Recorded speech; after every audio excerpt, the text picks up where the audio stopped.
In order to be hired and make it into the police academy, it is a pretty long and rigorous hiring process. It's a 7-step hiring process. So right now we start with a questionnaire. It's online. After they do that, they come take the written test. And once they pass the written, then it's full speed ahead. They have their initial background where they sit down with a background officer. If the candidate has no problems or if they've rectified the problems that did exist, they'll be moved on to the polygraph, the department interview, the medical. They'll be assigned a background investigator who will do an approximate 3-month-long investigation where they look at every place you've ever lived, every employer that's ever hired you, your references, your neighbors, your friends. They'll look into your social media accounts, everything that you can possibly think of to make sure that we really know who we're hiring. Once you pass the 7 steps, you're certified for hire. It doesn't mean that you will be guaranteed a spot in the academy. It just means that you are eligible to be considered. We're hiring every 28 days a class of at least 50 candidates, and then they enter into the 6-month-long police academy. The police academy, I think, holds a special place in all of our hearts. It's 6 months long. It's personally the most difficult thing that I've ever done, but I'm extremely proud to be able to say that I went through it. For 6 months, you start at 6:30. However, you have to be there around 5 to shine your shoes, shine your gear, make sure everything is immaculate, your hair is done.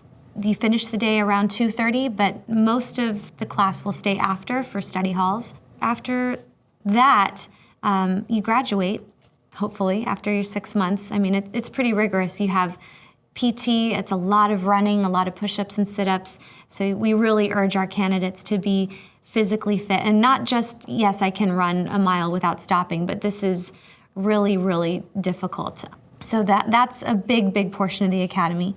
Then you have shooting, you have tactics, law, building searches. There's a lot of moving parts to it, so it is very stressful. But once you get to that finish line and you graduate and you wear that badge, then they are assigned to a division where they start their probation. Not every candidate who goes through the academy will successfully complete the academy. In a perfect world, it would be 100% retention rate. That's really what we're all going for here, but we realize that sometimes candidates have personal issues that they need to deal with, so they need to resign. Many times they're not physically fit. And then sometimes you have candidates that what we call double fail things. So in the course of their academy life, they have to take many different tests. And sometimes the recruit officers will have trouble. For example, if they fail a shooting test, they are given another chance. And if they fail again, then unfortunately they have to resign. However, one of our main responsibilities is to not let that candidate go off into oblivion. We want to get them back into another class as soon as possible so they don't lose that momentum. As far as the candidates that we receive, we have such a diverse array of people that are applying for this job, and that's exactly what we want. You do not need to have any sort of special degree to be a police officer. All you need is a high school diploma. You need to be a U.S. citizen, or at least show proof that you have applied and are in the process of getting your citizenship. You need to have a background that's befitting of an officer. And that's something that they'll look into in backgrounds as well, but no felony convictions, no domestic violence issues, things like that. A lot of people ask us, do I have to have a criminal justice degree or will that help me?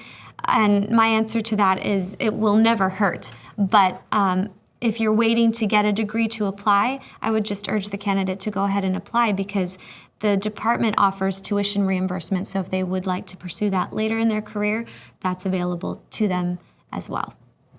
My story of how I became an LAPD police officer is definitely not typical.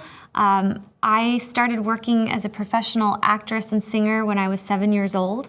I toured all over the world, all over the country as well as one of the lead roles in many different Broadway shows. And that was what I was always going to do. That was my plan all through high school. I was gonna go back and be on Broadway because it's just that easy, right? So I graduated from high school and then I moved to New York and I went to NYU, got my degree in music and vocal performance. And I did a couple regional shows there. I was waiting tables in between auditions. the typical actress story. And after a few years, it started dawning on me that this was difficult as an adult, trying to pay my own bills, make my own way in New York, which is extremely expensive. You have a tiny closet of an apartment for $2,000 a month, waiting for a break that may or may not come.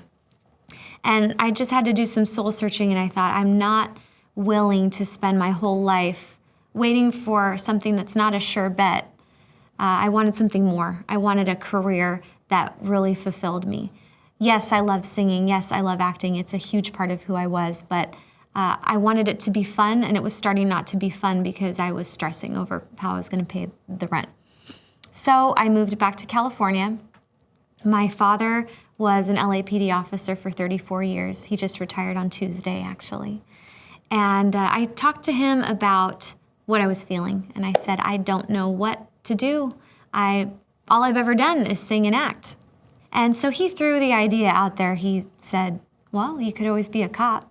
And I will never forget, I laughed at him. I said, you gotta be crazy. A cop? Dad, I love you, but that's not for me. I could never do that. And he called me out. He said, why not?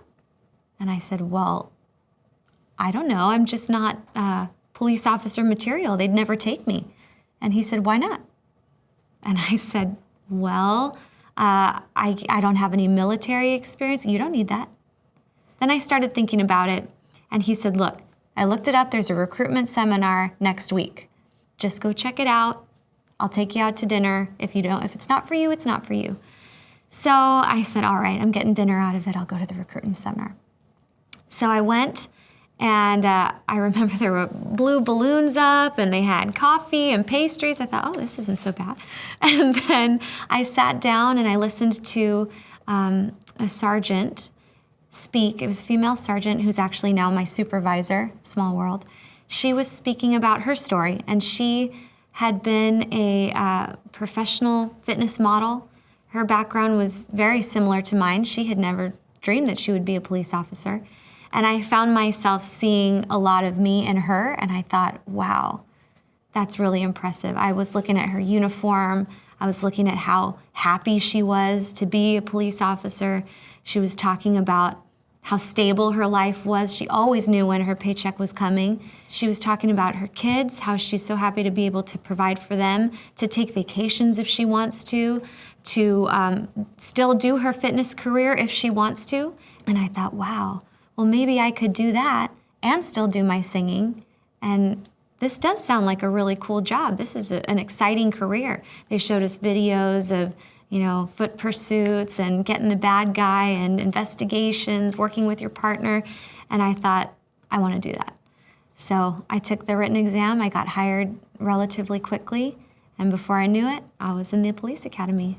So once I was a B2, I did about 5 years of patrol. So I did get a lot of experience. And it was always in the back of my mind that I would love to work recruitment because of the impact that it made on me coming through the process. I wanted to be able to do what that sergeant did for me, to inspire them, because this is such a special job that I'm so passionate about, and I wanted to share that with other people. And I said, this is an assignment that I would love to have because, you're still working with the community, but your focus is with candidates, and I think I would enjoy that. So what I did was I started doing a little bit of research within the department to try to learn as much as I can about recruitment employment division. And I just started talking to people, asking people. I had a classmate that worked the unit, so I asked her, what would you suggest that I do? And one thing about life and work in general, not just the department, is that you have to be proactive. You can't wait for opportunities to come to you because you'll be waiting a very long time and they may not come. So it's a very competitive thing. I had to make some connections. I did have to have an interview in order to come into the unit. After my interview, I actually waited about a year to get the spot, and it was finally presented to me, and I was extremely honored and happy to take it. As a police officer within the LAPD, there are over 250 different job assignments aside from being a patrol officer. You can be on the dive team, mounted unit, which is on horses. We even have an off-road unit, canine officer, community relations officer, gang and narcotics, detectives, media relations officer. The list goes on and on and on. As far as my aspirations go, I always keep an open mind just because of the number of opportunities that the department has. I'm interested in possibly being a detective. A detective is assigned cases. You review reports that are taken by officers, and you try to solve them. You prosecute them, you file these cases with the district attorney or the city attorney, depending on the level of the crime. You testify in court, you interview witnesses, victims, suspects. So I think that would be pretty interesting. Someone who's interested in being a police officer should definitely think about the decisions that they're making and how that will affect them long term. Like I said, we do have a very thorough background investigation. I would definitely caution people to think about who they're hanging out with, so bad associations. We will be looking at friends, what you post on social media. Even if you are not directly posting something, if you like something that's controversial, we'll look into that. Also, schooling, make sure you're getting good grades, showing that you have discipline and you're completing your assignments. Also, obvious things like not getting in trouble with the law. And also things like drug use. You have to really be careful of that. You don't want anything that will tarnish your background.